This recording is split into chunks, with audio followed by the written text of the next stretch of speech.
Economics of or relating to the production, development, and management of material wealth as a country, a household, or a business enterprise. Speaking of economics, Herbert Hoover said, "About the time that we can make ends meet, somebody moves them." Welcome to this edition of Principled Truth. I'm your host, Milton Corey, and I bet you thought when you heard about economics that this was going to be a very dull 10-minute segment. Well, let me bring it into practical terms for you here. There was a gentleman from New England named Cy, and he's a farmer, and you know that New England is a very severe area, and the biggest crop that most farmers get in New England is rocks. So they have to be pretty innovative. Anyway, this is a story about Cy and his gardening equipment. One day, Cy came out and he discovered that his mule had died. So what was he to do? Well, he had a sinking fund he'd established for $125, and you know what a sinking fund is. It's a fund that's designed to replace something that you're using or to purchase something in the future.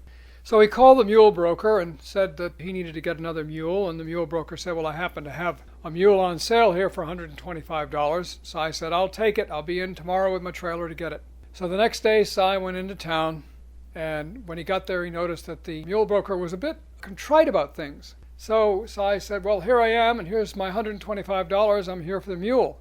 And the broker said, "Well, I'm really sorry to tell you this, Cy, but the mule died overnight." Cy thought about it for a minute. He said, "Well, no problem. I made an agreement with you that I would purchase the mule for $125. We didn't talk about whether it was going to be alive or dead, so he took the mule." A few weeks later, the mule broker was driving by the area where Cy happened to live, and he saw Cy was out in the field driving a tractor, plowing his field. He couldn't understand, because he knew Cy didn't do well, where he'd gotten the money to buy a tractor. So he turned around, pulled back in the dooryard and said, "Hey, Cy." Cy came over and said, "What can I do for you?" And the broker said, "Well, Cy, where did you get the money for that tractor?" Cy said, "Well, let me tell you what I did. I had an idea that I'd have a raffle for gardening equipment. And I went out around town and I sold all 2,000 of those tickets, and I got me $4,000. "Well, Cy, where did you get the gardening equipment?" "I got it from you." "Well, all you got from me was a dead mule."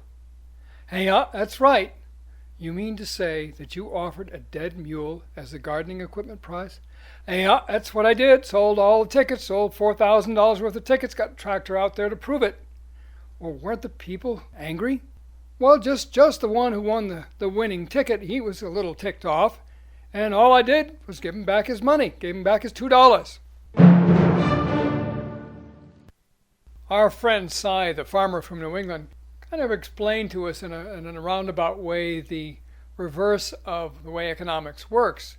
Because what usually happens is with economics is people who are entrepreneurial find a need that people need, and then they figure out how to fill it. Well, in Cy's case, he had a need. He surely had a need. He needed to do something other than stand behind a mule. He lost his mule. He only had a very small amount of money, so he used some innovative microeconomics and created a situation where he multiplied his $125 into the money that he needed to provide him with a tractor, which was a much better way, a much more efficient way of plowing his field and producing the produce that he did in his what they call a truck garden, I guess. The concept of economics can be very, very confusing, and an old business associate of mine once said that economics, people who are economists, really don't have any real idea what's going to happen in the future. And please, no insult to those of you who are economists. But they have a very good way of interpreting what has happened as if they really understood what was going to happen in the future anyway. And for that reason, there are a lot of economists who are now employed in business and industry across the world, in insurance and manufacturing and whatever you happen to think of. So this discussion about economics, I just want you to see that there are a lot of different ways to look at anything, even if it has a dry title and is complex. But the point is, getting back to really the basis of what Principled Truth is all about and what our great country, the United States of America, is all about, is that our forefathers were brilliant in that they looked at the overall situation. And their big concern was freedom, because they knew that if people had unbridled freedom, that people would become successful. Those people who had the drive and the ambition would become successful. So that's why when you take a very close look at our Constitution and the concept of the Ten Commandments, you will see that our country was created based on making an attractive and comfortable environment, in other words, freedom, for people to become entrepreneurial. And literally that's what's happened. That's what made the United States the great and incredible power that it has become over time. And of course, when you have great power and great economic strength, what happens? People don't like you. That's right. It's just like when the beautiful girl walks into a room, all the guys take a look at her and they say to themselves, boy, is she gorgeous. And I'm going to leave it there at what their thoughts might be. While the women in the room, who may just be average run-of-the-mill women, what do they feel? Many of them probably feel jealousy or dislike or whatever it happens to be. That's the way it goes. So becoming successful is really based on what your goals are. And that's why we'll do another program segment here on the 10 Commandments of business, because it's very important that we look at that.